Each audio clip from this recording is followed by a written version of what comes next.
We want to welcome our new officers to the force, to our already outstanding police department and our public safety department, which kind of is a continuation of what I want to talk about briefly here before we got our meeting started.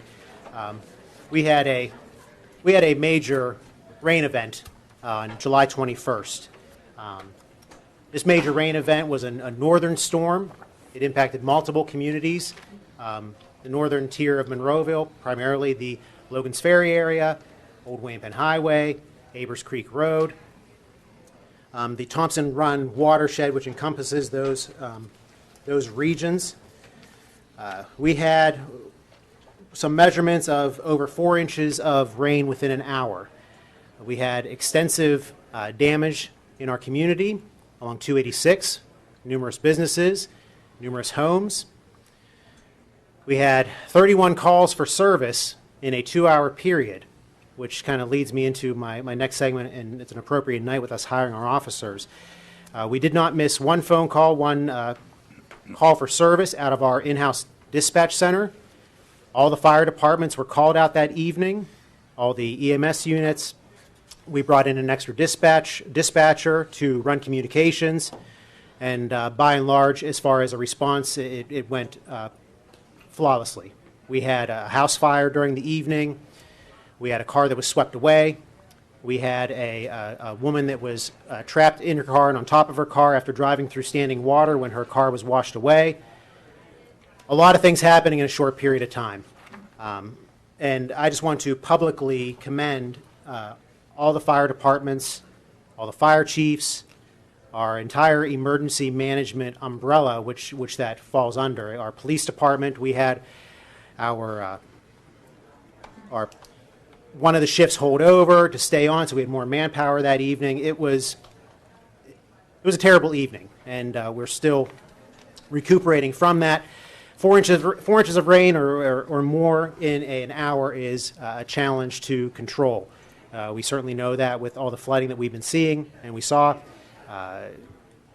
And what we have been doing in the meantime is reaching out to Plum Borough and working with them, because it being a northern storm, not only was it our water, but it was also Plum's water as it all rolls downhill, and we're trying to find ways that we can slow that down or control it. You won't be able to manage that much water in that short a period of time. You can't. It's just impossible.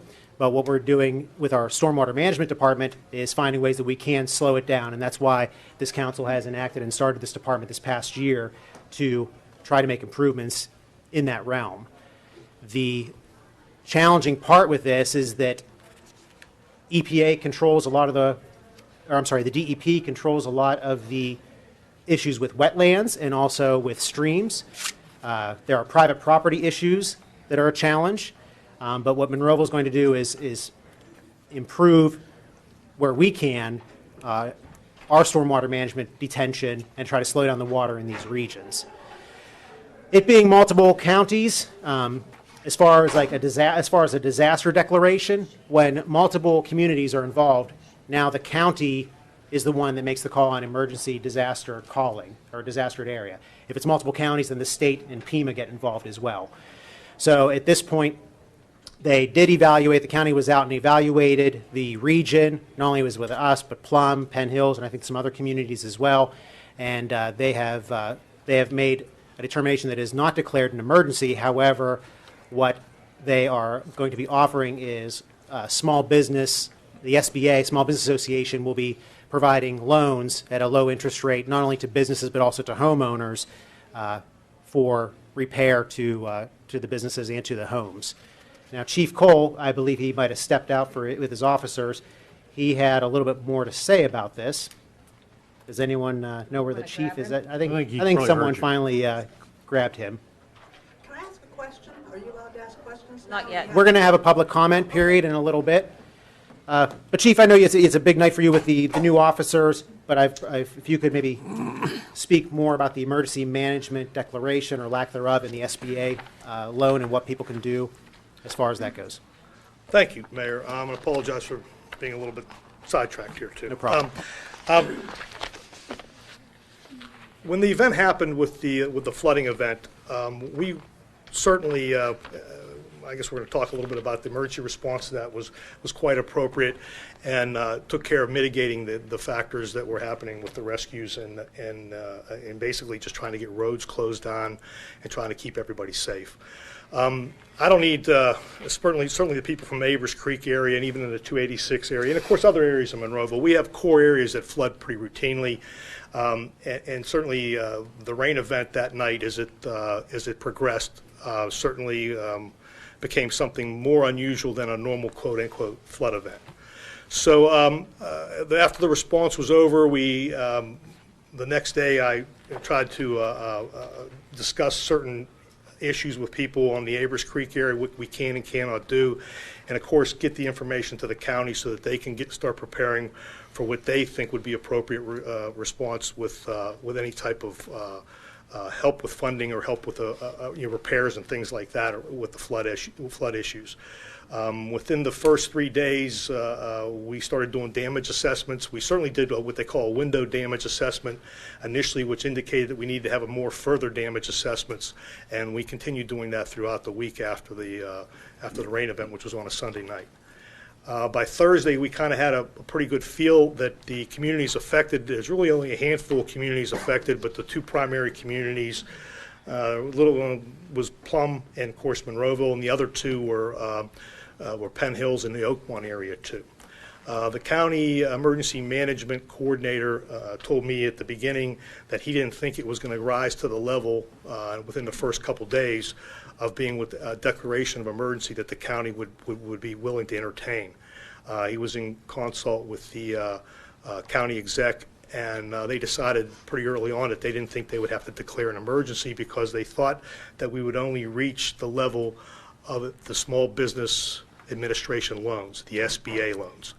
So we filled all the proper paperwork out. We did the proper surveys, including talking to many residents and businesses. Our businesses were affected on 286. And with the help of the county, emergency management personnel, like 4 or 5 of those individuals, did a great job in assessing the damage that happened both in Plum and Monroeville and in the neighboring areas. They then got a hold of PEMA. The following week after the flood, that would have been the Monday after, 7 days later, PEMA, Pennsylvania Emergency Management Association, came in. They're the ones that have to make the paperwork to have the federal government declare for the Small Business Administration loans. So they came through, and they lasted maybe a half a day, and they said they saw enough that they believed that it was going to qualify, and so they pushed the paperwork through. And as of today, we've now been declared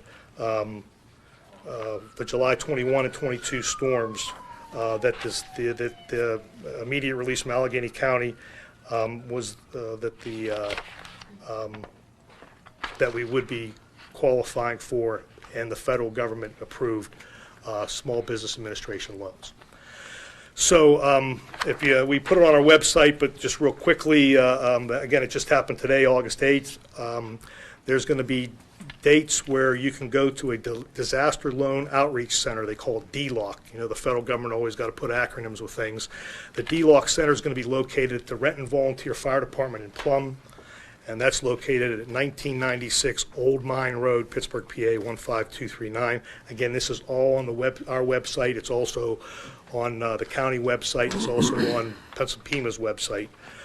You can, instead of going face-to-face to one of these centers, they're opening tomorrow at 11 a.m. It can be open from August 9th to August 20th with different hours. But instead of going to that center at Renton Fire Company, you can go online and fill the paperwork out if you were in the area and you were affected by the flood. The Small Business Administration provides loans to both businesses and private homes. The actual loans are 1% above prime, so they're somewhere around 2.7% right now. A business is eligible for up to $2.5 million, and again, these are loans. You got to qualify for the loan. And individual residential homes are allowed or up to $200,000 per household. So that's the only federal, state, county assistance that we're going to be able to get out of these floods, because they were pretty isolated and they didn't fall into any other criteria. And there's huge criteria for, disasters being declared on both both local, county, state, and federal levels. So we've done what we've needed to do there, Mayor, and certainly our hearts go out to the individuals that have had damage. I was really proud of seeing a lot of the individuals taking care of stuff themselves. I certainly have to give a hats off to the Public Works Department and Mr. Hugas about how they got, when stuff was put out to the curb to be taken by the garbage, if it takes 2 garbage trucks to get it done or a bunch of dump trucks, we are pretty self-sufficient there. It goes without saying that the response to this event, to mitigate the risks, we definitely had people in peril with the rescue side of it, the fire EMS side of it, and there were some other county and regional assets that came out to help us. Was second to none. It was extremely quickly done and certainly effectively done. It was done safely. One of the other things to note here is our dispatch center handled many calls. We had people telling us that, and it does happen with the county, that they get overwhelmed, and there you kind of get into a queue where you are in a hold mode before someone will even answer the phone. That didn't really occur here. Our emergency communication center, this is where they shine. These individual smaller dispatch centers really make a difference because we can allocate resources quicker. We have easier access to us with multiple lines, and again, Jim Tomasic did a great job. He came out, and we even got people into this dispatch center to help offset, which the county did the same thing. It just takes a little more time. And of course, when you think about the county, they have to cover a huger area, so they get a lot more calls than we do. But certainly, we were able to allocate our resources to make a positive difference in the response and mitigation of the event. But I was really impressed on the local level how people on their own with the help of neighbors really started taking care of their own property and cleaning things up, and even helped cleaning up some of our areas that needed to be cleaned up, like Avers Creek, for instance. So hats off to them there. Thank you, Chief. And yes, and I'm glad you brought up the Public Works Department as well. They were out that evening with roads and cleaning things, pulling things back, and they really, we want to commend all of our first responders and the emergency management umbrella that had to come out that evening. Yeah, the Chief. events, just to give a quick, it started around 10 o'clock, and we were pretty much starting to wind down by 3 a.m. So you're looking at a 5-hour block there. That was a pretty hectic 5 hours. Very good. Chief, I'm going to keep you on the floor if you don't mind. Absolutely. One more thing,